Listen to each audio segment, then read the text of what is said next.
Hello, hello! Je te souhaite la bienvenue dans le podcast intitulé Revenir en France. Si tu es expatrié, français ou étranger, voyageur, PVTiste ou tour du mondiste, tu es au bon endroit. On aborde ici tous les sujets, joyeux et délicats, liés au retour à la maison et à l'installation en France, que ce soit au niveau personnel ou professionnel. Moi, c'est Magali, et je t'aide à comprendre les enjeux liés à un changement de vie comme celui-ci. Mon souhait, c'est de t'accompagner du mieux possible pour ton installation en France. Je me réjouis de te retrouver par ici pour te partager des anecdotes, des conseils et des témoignages pour que tu puisses à ton tour te préparer. J'espère que notre épisode te plaira. Je t'encourage à le partager à tes amis et à laisser un commentaire.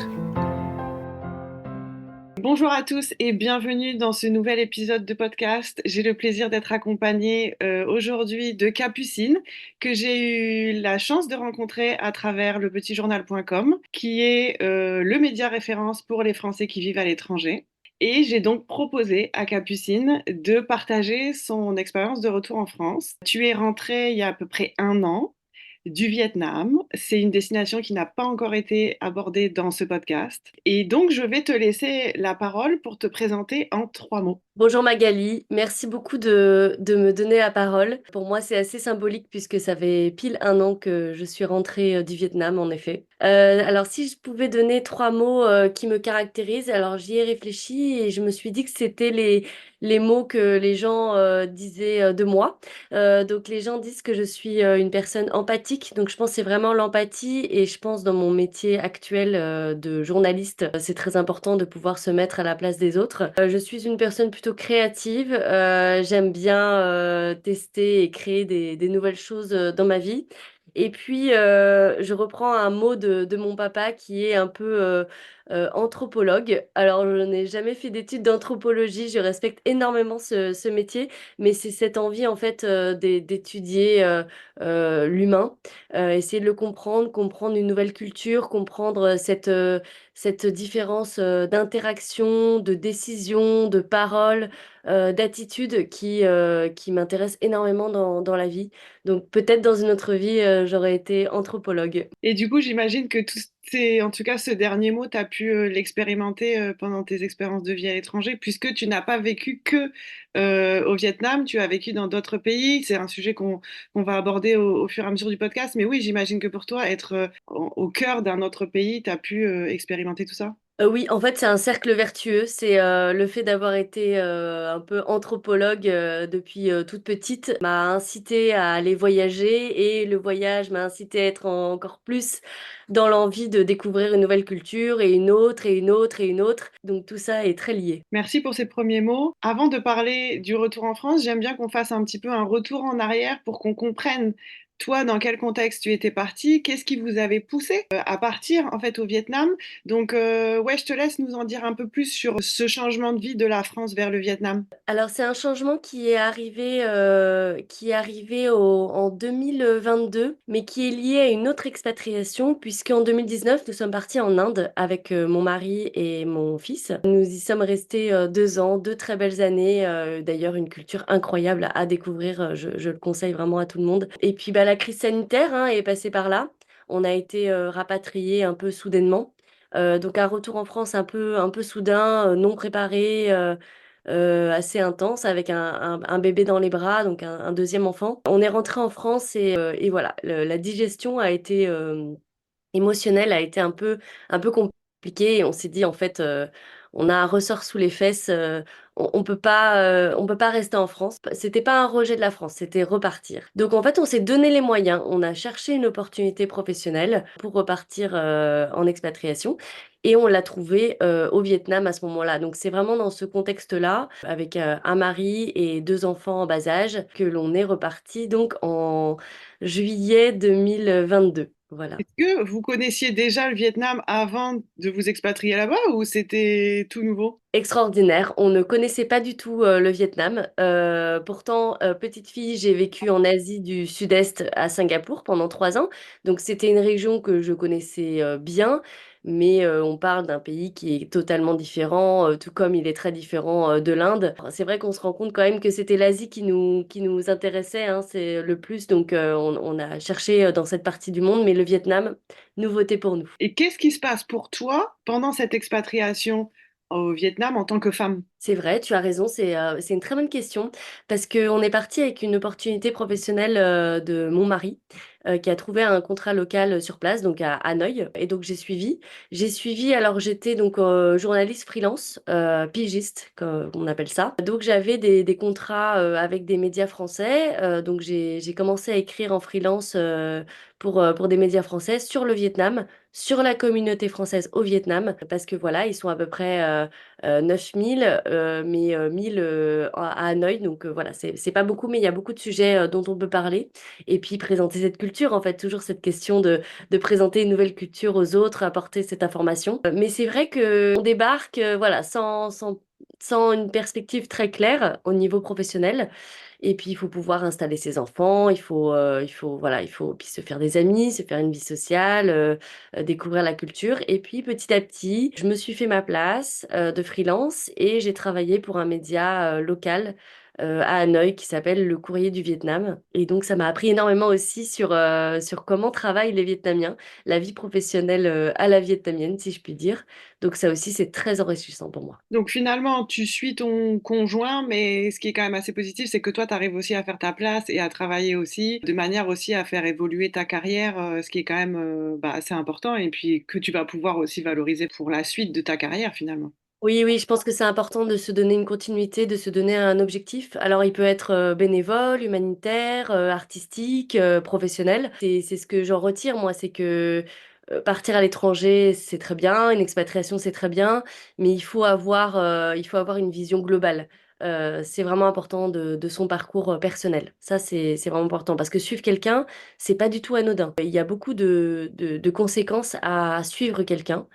Et il faut aussi penser à soi, sans être individualiste, hein. Mais oui, c'était important pour moi, en tout cas, de trouver aussi ma place dans cette expérience au Vietnam. Et donc, quand vous vous lancez dans ce projet d'expatriation, dans votre tête, vous vous dites quoi? On part et on verra ou on part et on reste quelques années? Qu'est-ce qui se passe dans vos têtes? Oui, alors on part avec cette idée de rester au minimum 2 ans. Dans notre tête, c'est 2 ans pour nous, c'est le bon moment. On se laisse le temps d'arriver, d'atterrir, de s'imprégner de la culture. Et après, voilà, on profite et puis on se laisse aussi du temps pour préparer un éventuel retour. Et 2 ans, ça nous paraissait bien. 2 ans et plus, parce que un contrat peut être renouvelé si on est content de nous, évidemment, et puis si on s'y plaît. Mais c'était l'idée en tout cas. On n'était pas sur une installation définitive. Et donc, à ce moment-là, toi, tu es maman, les enfants ont quel âge au moment où vous vous installez au Vietnam? Ils ont 5 et 2 ans. Un donc est à l'école, est rentré à l'école, et un est à la crèche. Donc pareil, des rythmes différents, des personnalités différentes, des caractères différents. Et ça aussi, je pense, faut pas le sous-estimer. C'est toutes les émotions qui sont générées par un changement de vie, quel qu'il soit. Donc, on est installé, toute la famille est installée, toi, ton activité professionnelle, les enfants font leur petite vie, ton conjoint travaille. Et qu'est-ce qui vous amène à évoquer le sujet du retour en France? C'est vrai que en y repensant, ça m'apporte encore de l'émotion parce que on était vraiment bien. Tout était bien. On a été accueillis par une communauté française extraordinaire à Hanoï, je tiens à le préciser. Professionnellement, ça roulait. Les enfants, c'était fait pareil, des copains vietnamiens, anglophones, francophones, tout roulait. Et puis, il s'est passé que au mois de mai 2023, donc ça faisait, c'est ça, ça faisait 9-10 mois qu'on était là, j'ai eu une opportunité professionnelle qui s'est présentée à moi en France, à Paris. C'était une opportunité que j'attendais depuis longtemps, voilà, que j'espérais. On a commencé à en parler à ce moment-là. Mon mari était quand même en contrat local dans une entreprise vietnamienne et il faut le dire, travailler au Vietnam est un peu différent quand même de travailler en France. Les rythmes sont différents. L'intensité de travail est quand même assez forte, surtout en industrie. C'est pas tous les jours facile. Je dis pas que c'est impossible, mais c'est pas tous les jours facile. Il faut en avoir confiance. Et ces deux facteurs-là ont fait que voilà, on a commencé à en discuter de plus en plus et on a pris notre décision fin mai. de rentrer en France à la fin de l'année scolaire. Parce que voilà, en fait, c'est vraiment comme ça que c'est résumé, c'est que parfois le train il passe, parfois on sent qu'il faut le prendre. Il faut le prendre, que c'est le moment, que c'est peut-être un tournant dans sa vie, et que bon, bah, en fait, on se ferme pas la porte de repartir un jour. Mais ce train-là, en tout cas, on l'a pris. Donc c'était une opportunité professionnelle que toi, tu as eue qui vous pousse à rentrer. Donc en fait, toi, tu fais le chemin de suivre ton conjoint au Vietnam et finalement, plus ou moins, lui, ben, enfin, vous rentrez grâce à une opportunité que toi, tu as eue. Donc c'est assez chouette aussi de se dire, ben, c'est chacun son tour aussi et c'est pas, on suit pas toujours dans le même sens. Donc ça, c'est plutôt chouette. Ouais, je sais pas si tu veux rebondir là-dessus. Si, si, je veux rebondir parce que j'ai trouvé que c'était très beau. Alors, c'était un accord qu'on avait passé ensemble, hein, que ça serait pas toujours l'un qui suivrait. Mais j'ai trouvé que c'était aussi bah, en tout cas, voilà, une belle preuve d'amour que bah, cette fois-ci, c'est moi qui l'ai l'opportunité et cette fois-ci, c'est lui qui me suit et c'est lui qui va rebondir et c'est lui qui va devoir trouver un nouveau travail. Donc, ça va pas être facile pour lui, mais comme moi, il m'a accompagné dans ma démarche de quand même de démissionner pour le suivre en Inde puis au Vietnam, bah, cette fois-ci, c'est moi qui l'ai accompagné dans sa démarche à lui. Est-ce que tu te souviens de sa réaction quand tu lui as dit, chérie, j'ai trouvé un travail en France? Alors que ça fait pas si longtemps finalement que vous êtes installé au Vietnam. Est-ce que tu te souviens un petit peu de ce moment et de peut-être ce qu'il t'a dit ou... C'est touchant parce qu'il s'est tout de suite réjoui. Il m'a dit, mais ça y est, tu l'as, tu te rends compte, ça se concrétise, tu as cette opportunité. Et je pense qu'après, c'est comme toute annonce, t'as les deuxièmes réactions derrière qui est, oh là là, du coup, bon, il y a plein de choses à penser, qu'est-ce qu'on va faire, est-ce que financièrement on va s'y retrouver quand même? Et moi, est-ce que je suis prêt à lâcher ce travail actuel et voilà. Et en fait, en discutant, en communiquant, en échangeant voilà, sur justement les émotions, hein. Je suis toujours très dans l'émotion, mais je pense qu'on en oublie parfois ce côté émotionnel que un départ, un retour, une grande décision. On parle beaucoup administratif, finance, mais en fait, parler de ces émotions, qu'est-ce que tu ressens? Est-ce que tu m'en voudrais? Est-ce que tu m'en voudrais si j'acceptais ce poste à Paris? Parce que là, tu te réjouis, mais est-ce que dans un deuxième temps, voilà, tu me ferais des reproches? Donc ça aussi, on en a parlé et je pense que c'était très important. Donc plutôt une réaction positive. Et beaucoup de communication finalement pour, entre vous pour que ce retour en France soit organisé de la meilleure façon, quoi. Énormément de communication.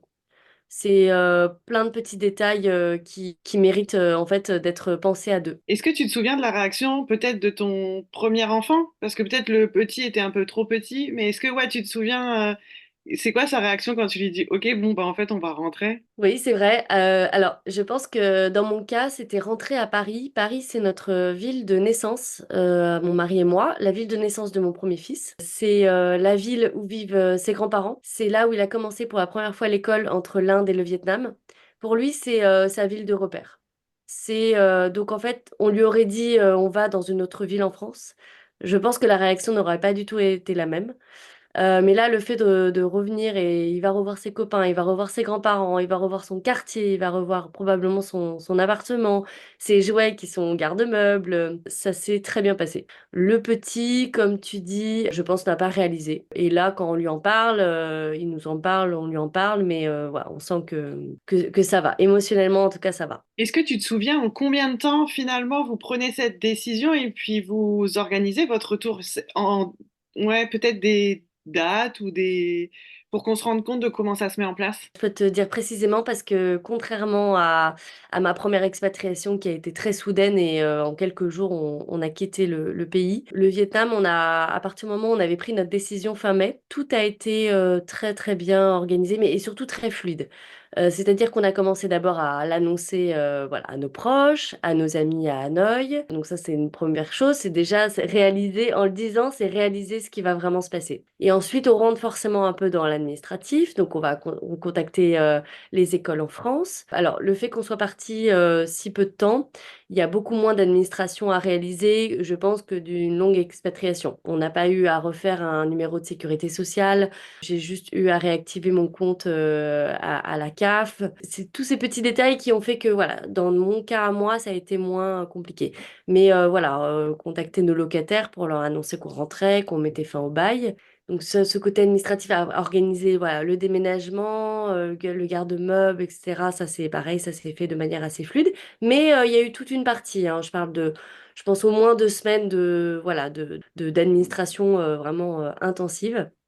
Et après, en fait, c'est l'émotion qui revient, c'est le côté préparation émotionnelle qui là était un peu plus compliqué. C'est faire ces derniers restaurants fétiches, c'est d'aller une dernière fois dans le parc qu'on apprécie beaucoup, c'est les pots de départ.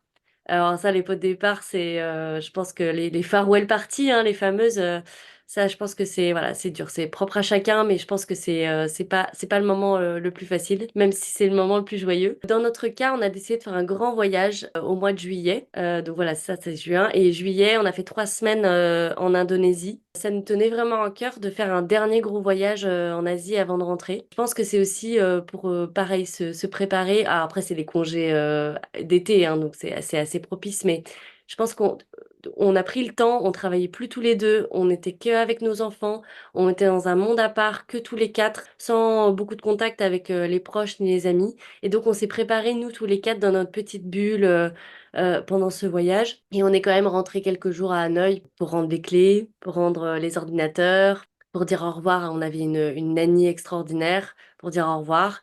Et après, bah, décollage. Je rebondis sur ce que tu dis, c'est important de se célébrer et puis de célébrer cette expérience de vie à l'étranger à travers, comme tu dis, bah, mon pot de départ, mes dernières visites, le voyage que j'ai envie de faire, qu'on a envie de faire en famille. Si c'est un objectif, par exemple, c'est vraiment important de s'écouter et de réaliser toutes ces petites choses-là pour recommencer bah, cette nouvelle vie qui nous attend en France. Donc c'est chouette de prendre ce temps-là parce que c'est vrai que aussi des fois on a des quotidiens tellement chargés que en fait le temps passe, passe, passe, passe et en fait on enchaîne toutes les expériences comme ça, départ, retour, j'y vais, je repars et on n'a même pas le temps de savourer. Donc c'est chouette, en tout cas quand on le peut, de prendre ce temps-là et puis d'avoir cet espace aussi qui entre les deux pays qui peut aider à se préparer comme vous l'avez fait. Oui, oui, et puis c'est vraiment une phrase là que j'ai interviewé une amie il y a pas longtemps qui rentre, elle, de 5 ans du Ghana, et elle m'a dit une phrase qui m'a beaucoup marquée.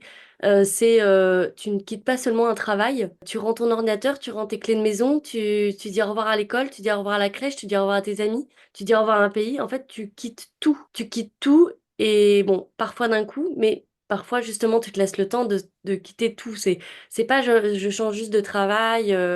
Ou je vais changer de ville. Là, c'est tout d'un coup, quoi. Et je pense que c'est très important d'avoir ce sas de préparation, de décompression, vraiment, très important. Donc, la décision de rentrer, elle se fait plus ou moins au mois de mai. Et ensuite, enfin, en tout cas, le sujet vient sur la table à ce moment-là. Et après, vous rentrez fin juillet, début août, j'imagine.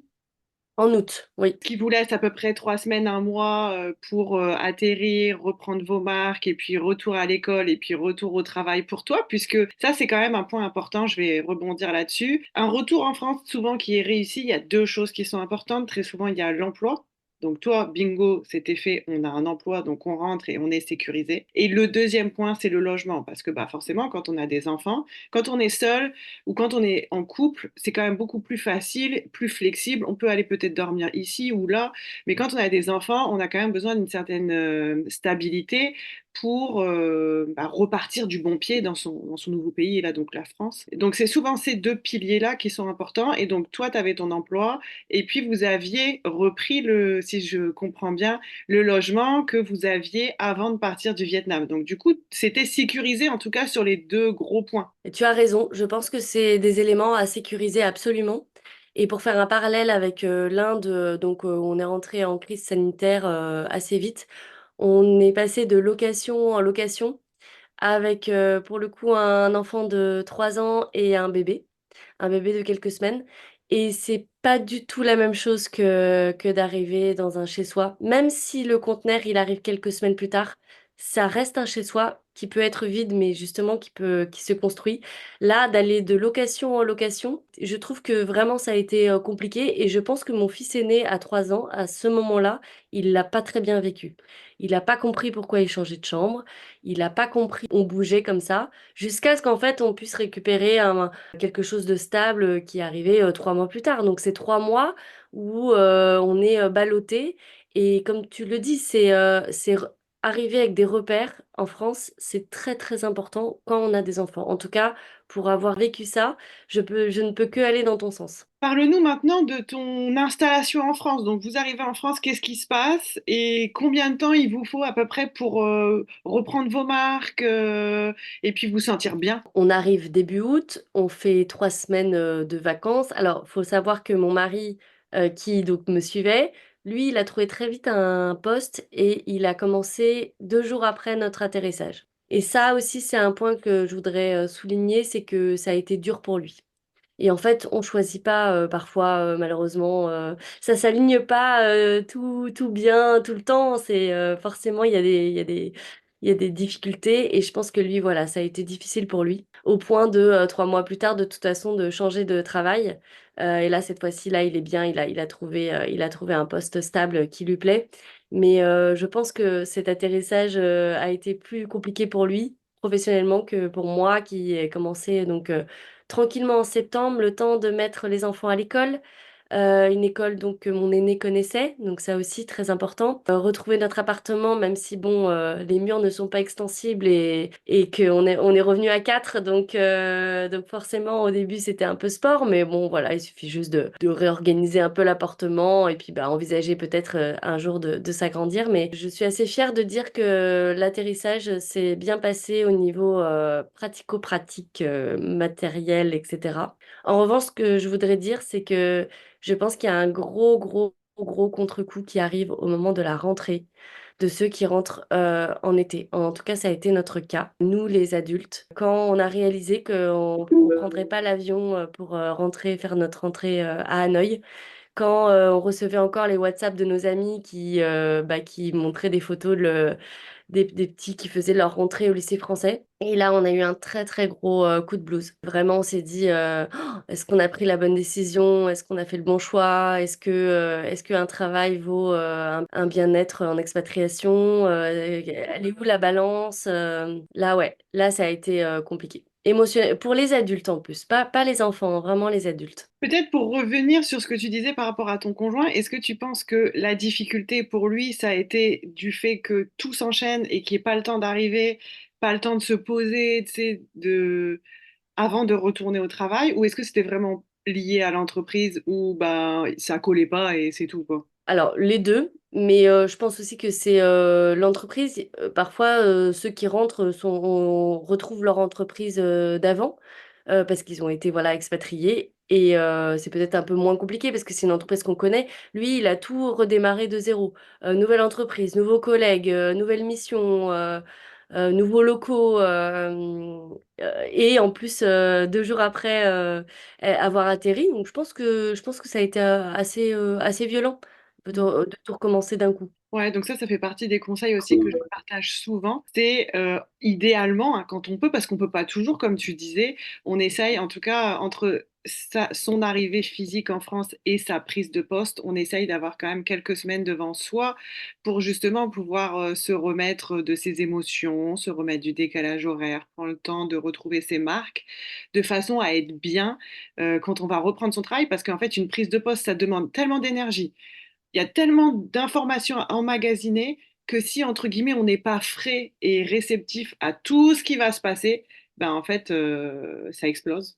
Et donc là, par exemple, ça a été le cas parce que ce Ouais. qui se passe, c'est que le retour en France, il y a tellement de choses à gérer. Donc oui, des papiers, des démarches, etc. Mais en effet, comme tu le disais, émotionnellement, il y a tellement de choses qui se passent à l'intérieur que si on n'a pas le temps de traiter ça, entre guillemets, d'accueillir les émotions, de les traiter, etc., ben, en fait, il y a tout qui pète à un moment. Ouais, ouais, c'est ça. On reste des êtres humains qui ont leur fragilité. Et il faut pas se sous-estimer. Et je pense qu'un congé sans solde serait, voilà, dans certains cas, la meilleure solution. Pour tes enfants, tout s'est bien passé, de ce que je comprends. Retour à l'école, est-ce qu'ils sont contents? Comment ça va aujourd'hui, un an après, pour les enfants? Ça va bien. Ce qui a aidé, c'est que ces deux petits garçons qui apprécient de passer du temps ensemble et mon deuxième commençait l'école et aller dans l'école de son grand frère. Ça a beaucoup, beaucoup, beaucoup aidé. Aujourd'hui, ils passent en niveau supérieur. Ils ont passé une très bonne année. Ils nous ont parlé du Vietnam de temps en temps. On a toujours des livres sur le Vietnam. On a une carte de Vietnam dans notre cuisine. On fait parfois des visios avec les copains, des copains qu'on a vus aussi au moment de Noël, qu'on va voir cet été. Donc on entretient la flamme, on fait en sorte qu'ils n'oublient pas. Mais je dois dire que vraiment pour eux, ça s'est très bien passé. Et encore une fois, parce qu'on est revenu dans une ville repère. Est-ce que tu veux nous parler, toi, de ton retour au travail en France? Parce que c'est pareil, c'est pas toujours évident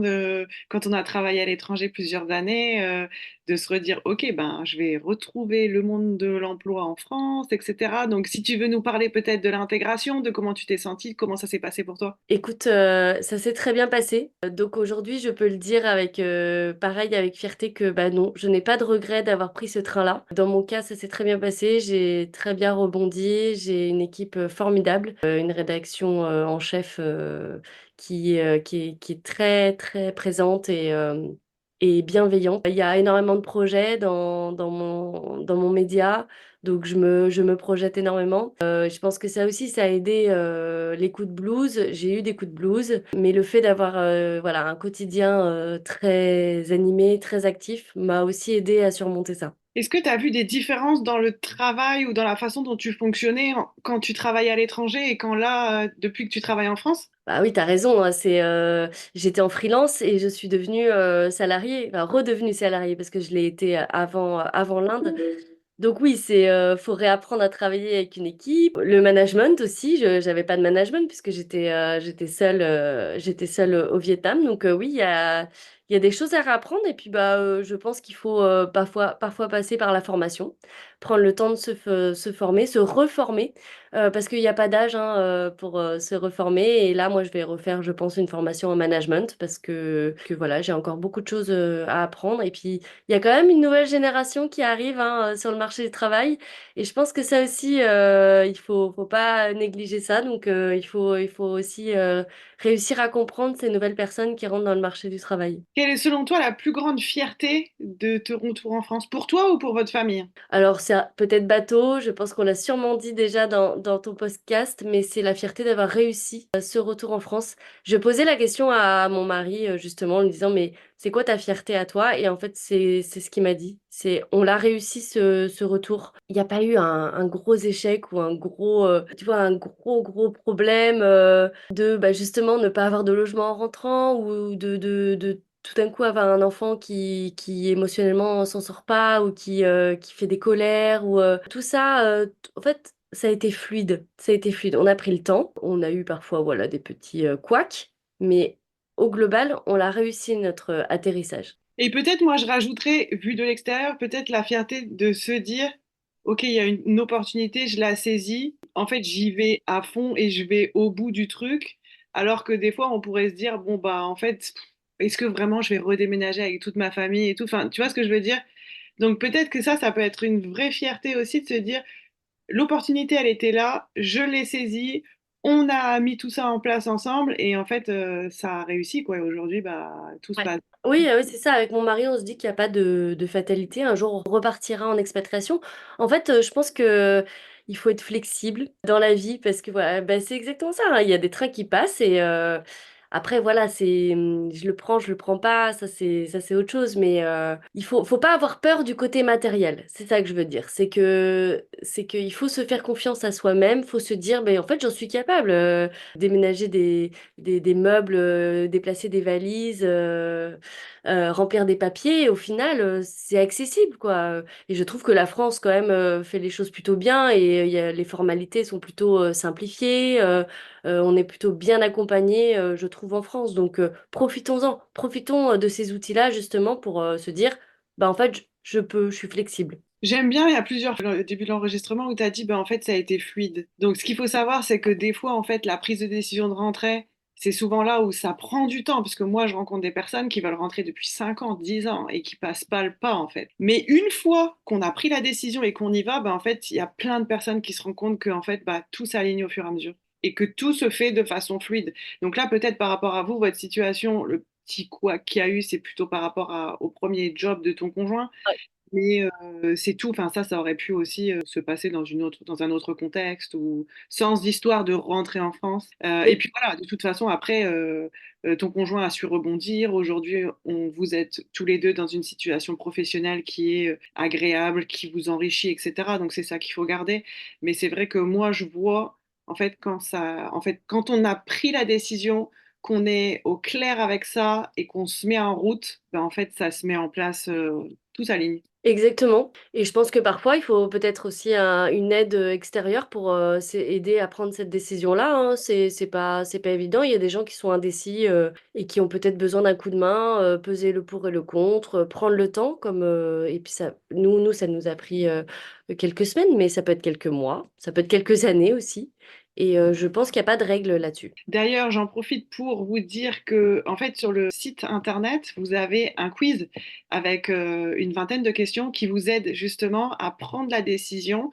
Quand on est dans ce questionnement, voilà, vous répondez aux questions et vous faites le point et ça vous donne une idée de est-ce que j'ai envie de rentrer? Est-ce que c'est quelque chose que je dois concrétiser maintenant, peut-être dans un futur plus ou moins proche, ou est-ce que je suis bien à l'étranger et c'est OK aussi. Mais donc ce quiz existe pour toutes les personnes qui sont en questionnement à ce sujet. Je vous invite à le faire, ça vous aidera à y voir plus clair. Ah oui, c'est une bonne idée ça. Merci. Quelle est selon toi l'une des grandes difficultés que vous avez surmontées, s'il y en a eu une pour toi ou pour votre famille? Pareil, j'ai posé la question à mon mari et on en est arrivé à la même conclusion, c'est que la plus grande difficulté, c'est le blues. C'est en fait sans regret de la décision qu'on a prise parce que ça se confirme qu'on a bien fait. On a eu des gros coups de blues. En fait, voilà, je reviens encore une fois hein, sur cette question d'émotion qui est pas du tout à négliger et je me souviens avoir eu ouais, des très gros coups de mou. Le voyage me manquait, la vie à l'étranger me manquait, pouvoir étudier ou comprendre d'autres cultures me manquait. Parfois, se retrouver dans le métro parisien bondé et se dire mais mon Dieu, ça me manque.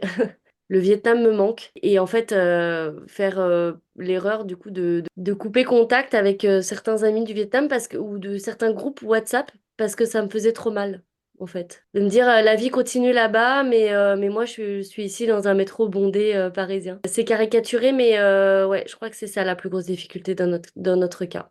Et encore une fois, les adultes, nous les parents. Et est-ce que tu te souviens de comment ça s'est matérialisé chez toi? Est-ce que tu as eu besoin de t'isoler? Est-ce que tu as eu besoin, à l'inverse, de défouler ou de te lancer dans un truc qui t'a permis d'oublier? Est-ce que tu as eu besoin de pleurer?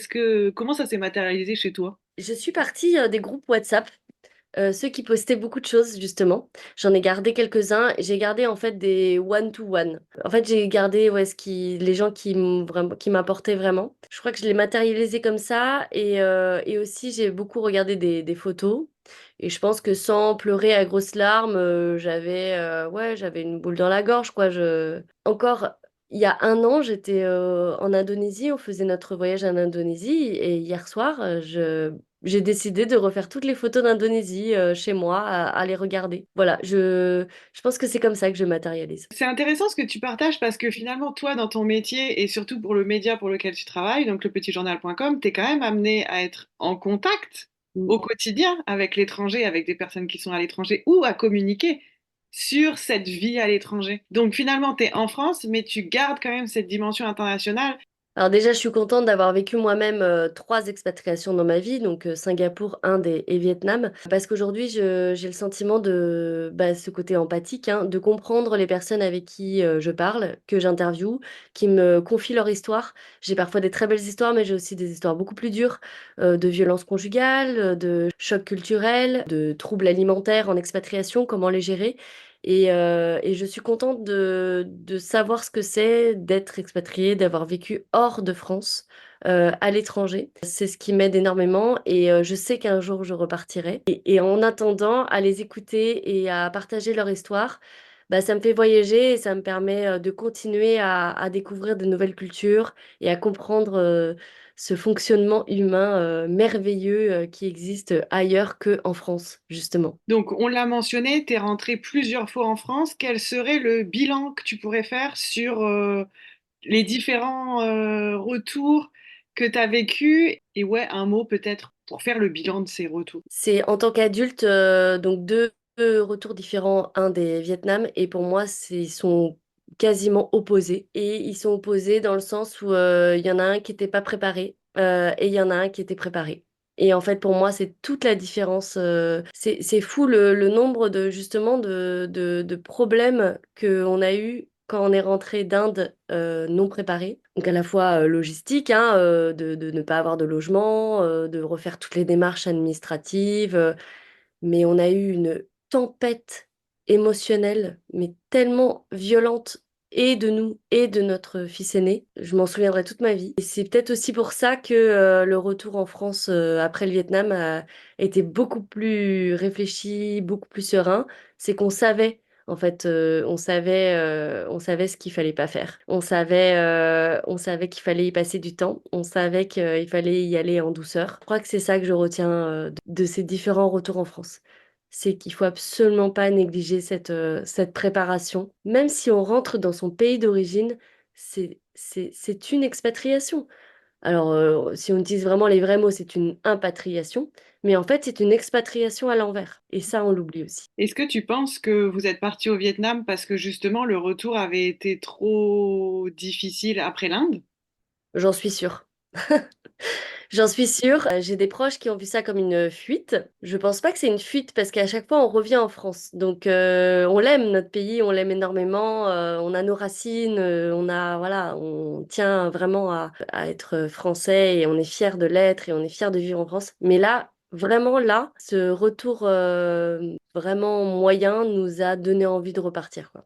Le ressort sous les fesses. J'aime bien cette expression. Là, ça fait un an que vous êtes rentré. Quelle est votre vie maintenant? Ça ressemble à quoi une vie en France un an après être rentré et comment vous vous sentez dans cette vie? Alors, c'est une vie qui est agréable. On a trouvé une routine qui nous convient à tous. Mais ce que je voudrais préciser, c'est quand même que l'expatriation nous a un petit peu changé, dans le sens où en fait on bouge énormément, même si on est tous les deux avec nos travaux respectifs à Paris. En fait, tous les week-ends, on est parti. Toutes les vacances qu'on peut s'accorder, on est parti. Cet été, on fait un grand voyage à l'étranger. L'un n'empêche pas l'autre. On peut très bien vivre en France et être très heureux, tout en continuant à bouger, découvrir voilà, des nouveaux paysages, des nouvelles régions, mais même des nouvelles cultures.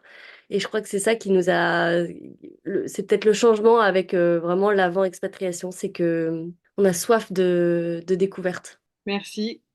Et une question pour terminer, quel conseil aimerais-tu donner à une personne qui va revenir en France prochainement? Alors moi, je pense qu'il faut être réaliste. Il y a un tsunami émotionnel qui se prépare et qui peut arriver pour vous, pour vos enfants, bien sûr. Il faut surtout pas le négliger, mais il faut surtout l'accepter en fait. Il va être plus ou moins intense, hein, bien sûr, hein. Ça peut être une petite vague comme un tsunami, mais il faut surtout pas le négliger. Il faut accepter que ça arrive. Il faut accepter que vous allez pleurer, vous allez avoir le blues, avoir besoin de vous isoler.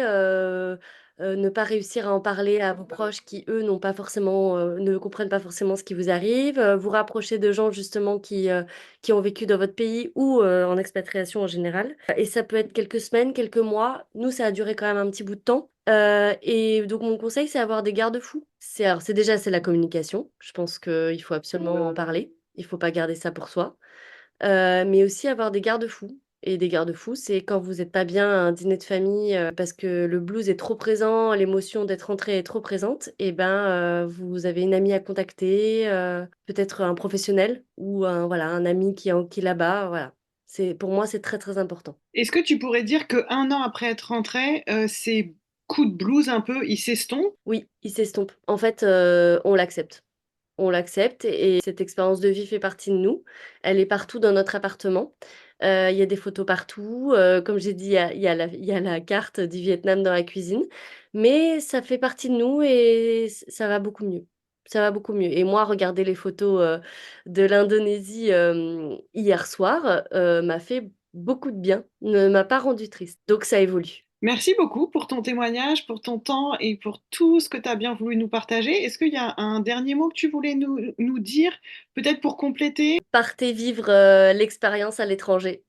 Même si elle est courte, il faut essayer, il faut tenter. Je confirme, il y a tellement de belles choses à découvrir ailleurs, mais aussi sur soi quand on est à l'étranger. Donc, vous ne reviendrez que gagnant de ces expériences que vous allez vivre autour du monde, peu importe la façon dont vous menez cette expérience, que ce soit un voyage, une expatriation, un PVT, un volontariat ou autre. Donc, merci pour tes conseils. Pour toutes les personnes qui nous écoutent, merci d'être avec nous. Merci d'avoir écouté cet épisode. Je vous invite à laisser des cœurs, des étoiles et un message pour Capucine si vous le souhaitez. Ça nous fera très plaisir. Merci de soutenir le podcast. Et pour toutes les personnes qui rentrent et qui ont besoin d'aide, je vous invite à me solliciter. Le premier rendez-vous est offert et je vous invite aussi à télécharger le livret gratuit du Retour en France où vous allez pouvoir trouver les premiers conseils qui vont vous permettre de passer à l'action. Merci beaucoup. Merci. Et voilà, notre épisode est terminé.